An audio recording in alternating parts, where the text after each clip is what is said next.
Hello friends, welcome to our channel Praveena food blogs. ఈరోజు వీడియోలో కొబ్బరి లడ్డు ఎలా చేయాలో చూద్దామండి. ఇంట్లో పచ్చి కొబ్బరి ఎక్కువగా ఉన్నప్పుడు ఇలా లడ్డూలు ట్రై చేయండి. ఈ కొబ్బరి లడ్డూలు హెల్త్కి చాలా మంచిది. కొబ్బరి లడ్డూలు నేను చెప్పినట్టు చేయండి, చాలా స్మూత్గా ఉంటాయండి ఈ లడ్డూలు. సింపుల్గా కొబ్బరి లడ్డూలు ఎలా తయారు చేయాలో చూద్దాం రండి. ముందుగా స్టవ్ అంటించి మందపాటి పెనం పెట్టుకొని అందులో తురిమిన పచ్చి కొబ్బరి 1 కప్పు తీసుకోవాలి. ఆ కొబ్బరిలో తేమంతా పోయి కొంచెం రంగు మారే వరకు వేయించుకోవాలి. అదే కప్పుతో షుగర్ తీసుకొని షుగర్ కరిగే వరకు మనం కలుపుకోవాలి. స్వీట్ కొంచెం తక్కువ తినాలి అనుకునే వాళ్ళు మాత్రం 1/2 కప్పు వేసుకోండి. స్వీట్ కొంచెం బాగా తినాలి అనిపిస్తే మాత్రం 1 కప్పే వేసుకోండి. నేను మాత్రం 1 కప్పు వేసుకున్నాను. ఇప్పుడు కొబ్బరి చక్కెర బాగా కలిసిపోయింది కదా, ఆ తర్వాత మనము అదే కప్పుతో పాలు 1 కప్పు తీసుకొని అందులో వేసుకోవాలి.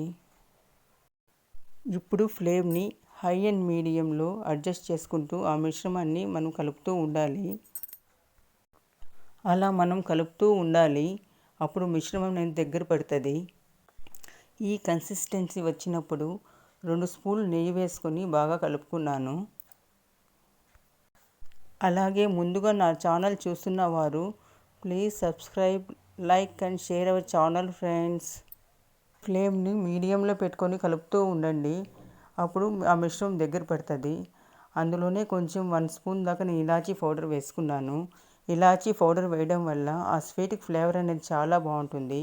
మనకి ఈ స్వీట్లోనే కాదండి, ఏ స్వీట్లోనే ఇలాచీ పౌడర్ వేసుకుంటే చాలా ఫ్లేవర్గా చాలా బాగుంటుందండి ఆ స్వీట్.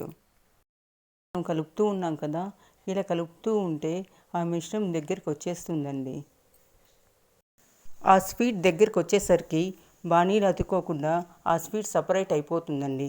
అలాంటప్పుడు మనం వేరే బౌల్లోకి ట్రాన్స్ఫర్ చేసుకోవాలి.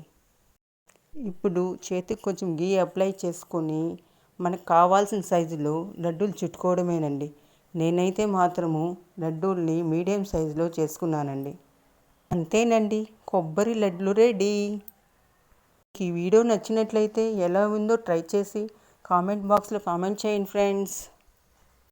Thank you for watching this video.